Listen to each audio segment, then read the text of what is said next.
आवाजावरूनच तुमच्या लक्षात आले असेल की मोदक किती खुसखुशीत तयार झाले आहे आणि कलर पण खूप सुरेख आला आहे।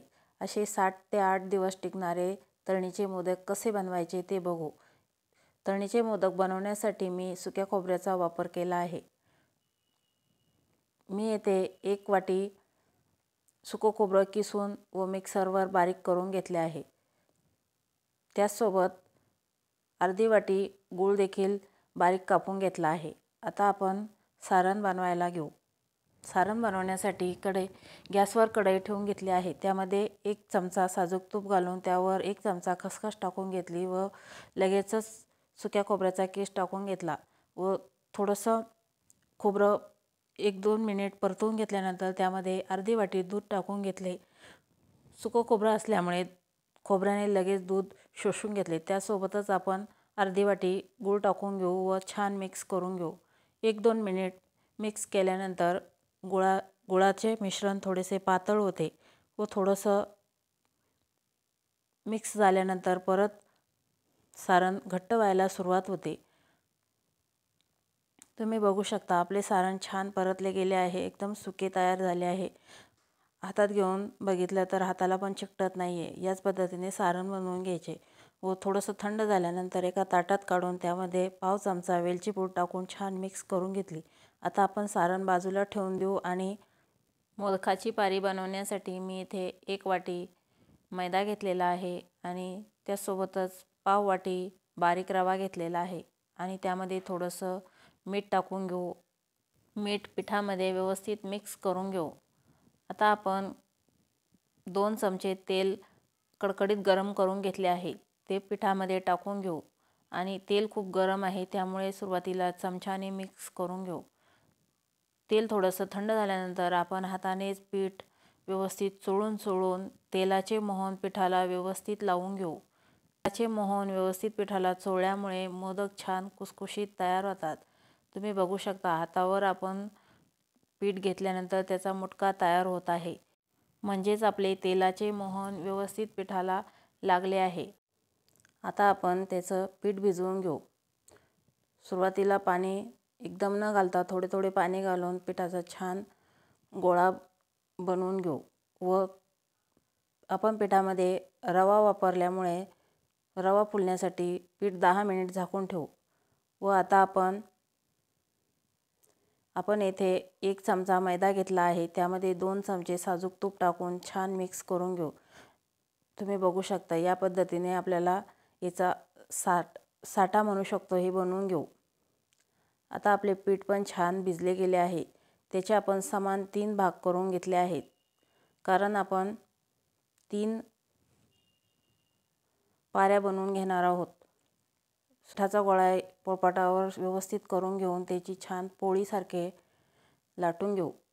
खूप जाडही नाही लाटायची आणि खूप पातळ नाही, मीडियम कन्सिस्टन्सीची चपाती किंवा पारी आपण लाटून घेऊ। तिन्ही पाऱ्या मी येथे लाटून घेतल्या आहेत, तुम्ही बघू शकता। खूप जाडही नाही आणि खूप पातळ नाही। आता आपण त्यावर बनवलेला साठा टाकून घेऊ आणि छान सगळीकडून लावून घेऊ। त्यावर दुसरी पारी ठेवून सारख्याच पद्धतीने तुपाचे आणि मैद्याचे मिश्रण टाकून घेऊ व व्यवस्थित संपूर्ण पारीला हाताने व्यवस्थित लावून घेऊ। आता आपण तिसरी पारी ठेवून घेऊ व त्यावर पण मैद्याचे आणि तुपाचे मिश्रण व्यवस्थित लावून घेऊ। छान हाताने पसरवून घेऊ। पूर्ण पारीला व्यवस्थित लागले जाईल याची पण काळजी घेऊ। आता आपण तिन्ही पाऱ्यांचा एक रोल बनवून घेऊ। व्हिडिओत दाखवल्याप्रमाणे असे हाताने व्यवस्थित गुंडाळी बनवून घ्यायची, हवा जाणार नाही अशी घट्ट बनवून घ्यायची आणि शेवटच्या टोकाला थोडंसं पाणी लावून घेऊ शकतो आणि व्यवस्थित असा रोल पोळपाटावर फिरवून घ्यायचा। थोडासा पातळ करून घ्यायचा आणि नंतर आपण त्याच्या चाकूने मोदक सारखे येण्यासाठी व्यवस्थित लाट्या बनवून घेऊ एकसारख्या, जेणेकरून आपले मोदक एकसारखे तयार होतील। तुम्ही बघू शकता किती लेयर्स दिसत आहे। आता आपण ते बाजूला ठेवून घेऊ आणि त्यातील एक गोळा घेऊन त्याची छोटीशी पारी लाटून घेऊ. अगदी छोटीशीच लाटायची आहे आपल्याला. पारी लाटून झाल्यानंतर ती हातावर घेऊन त्यामध्ये 1 चमचा सारण टाकून घेऊ व उकडीच्या मोदकाप्रमाणे त्याला कळ्या पाडून घेऊ. कळ्या पाडताना 2 बोटाने व्यवस्थित पिंच करून कळी बंद करून घेऊ आणि संपूर्ण कळ्या बनवून घेऊ व व्यवस्थित मोदक हातावर फिरवून कळ्या एक साईडला झुकवून मोदक व्यवस्थित बंद करून घेऊ. तुम्ही बघू शकता छान मोदक तयार झाला आहे. जास्त जर पीठ झाले तर ते पण आपण काढून घेऊ शकतो. आता मी तुम्हाला दुसऱ्या पद्धतीने देखील मोदक भरवून दाखवते. हे असे एकावर एक प्लेट्स घेऊन एका हाताने पकडून ठेवायचे आणि दुसऱ्या हाताने प्लेट घालत ते एकत्र करून घ्यायच्या आणि व्यवस्थित मोदक बंद करून घ्यायचा. ही अगदी एक सोपी पद्धत आहे मोदक बनवण्याची. छान असा मोदक तयार होतो या पद्धतीने. पण मी सर्वच मोदक बनवून घेतले आहे. जवळपास 24-25 मोदक तयार झाले होते. आता आपण तेल मिडियम गॅसवर गरम करण्यासाठी ठेवले आहे. त्यामध्ये हळूहळू मोदक व्यवस्थित टाकून घेऊ. खूप जास्त तेल गरम करायचे नाही. मिडियम गॅसवरच आपण मोदक तळून घेणार आहोत. आता आपण मोदकांवर थोडंसं वरतून तेल टाकून घेऊ जेणेकरून वरची साईड थोडीशी तळली जाईल.